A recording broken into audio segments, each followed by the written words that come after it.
Telangana news కి స్వాగతం. నేను పవని. కంది సెంట్రల్ జైలు నుంచి BRS social media convener Manne Krishanth శనివారం విడుదలయ్యారు. నిర్మల్ కోర్టులో బెయిల్ లభించడంతో బయటకు వచ్చారు. కాంగ్రెస్ ప్రభుత్వ అరాచకాలను ప్రశ్నిస్తున్నందుకే తనను అరెస్ట్ చేశారని ఆరోపించారు.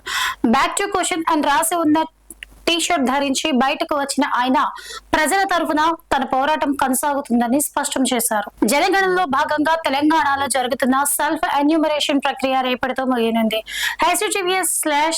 https://census.government.in లో ప్రజలు తమ వివరాలను నమోదు చేసుకోవచ్చు. పోర్టల్ ఉదయం 6 గంటల నుంచి రాత్రి 12 గంటల వరకు అందుబాటులో ఉంటుంది. స్వీయ గణన ప్రక్రియ పూర్తయిన తర్వాత ఎన్యూమరేటర్లు ఇంటింటికి వెళ్లి డేటాను నిర్ధారిస్తారు. ఇక రేపు హైదరాబాద్ పరేడ్ గ్రౌండ్స్ లో నిర్వహించే ప్రధాని నరేంద్ర మోదీ బహిరంగ సభకు ప్రజలు మేధావులు పెద్ద ఎత్తున తరలి రావాలని బీజేపీ బీరంగూడ డివిజన్ అధ్యక్షుడు ఈర్ల రాజు ముదిరాజ్ పిలుపునిచ్చారు. శనివారం ఆయన స్థానిక విద్యా సంస్థల ప్రతినిధులు, రిటైర్డ్ ఉద్యోగులు, ఆలయ కమిటీ సభ్యులకు వివిఐపి పాస్లు అందజేసి ఆహ్వానించారు. దేశాభివృద్ధికి ప్రధాని చేస్తున్న కృషిని వివరిస్తూ ఈ సభను జయప్రదం చేయాలని కోరారు.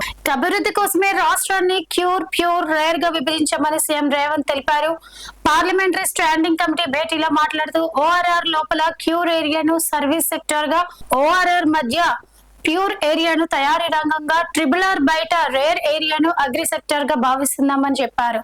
క్యూర్ అంటే కోర్ అర్బన్ గా రీజియన్ ఎకనామీ, ప్యూర్ అంటే పేరి అర్బన్ రీజియన్ ఎకనామీ, రేర్ అంటే రూరల్ అగ్రికల్చర్ రీజియన్ ఎకనామీ. ఏడాది ఖరీఫ్ సాగులో పంటల వైవిధ్యం పాటించే రైతులకు ప్రభుత్వం భారీ ప్రయోజనాలను అందించనున్నట్లు సమాచారం.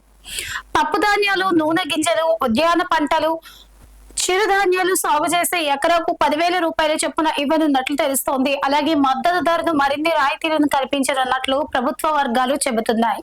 రైతులను వరి సాగు నుంచి మళ్లించడమే ప్రధాన ఉద్దేశమని పేర్కొంటున్నాయి. ఇది వాళ్ళ టాప్ 5 తెలంగాణ న్యూస్. రేవటి టాప్ 5 తెలంగాణ న్యూస్ లో మళ్ళీ కలుద్దాం.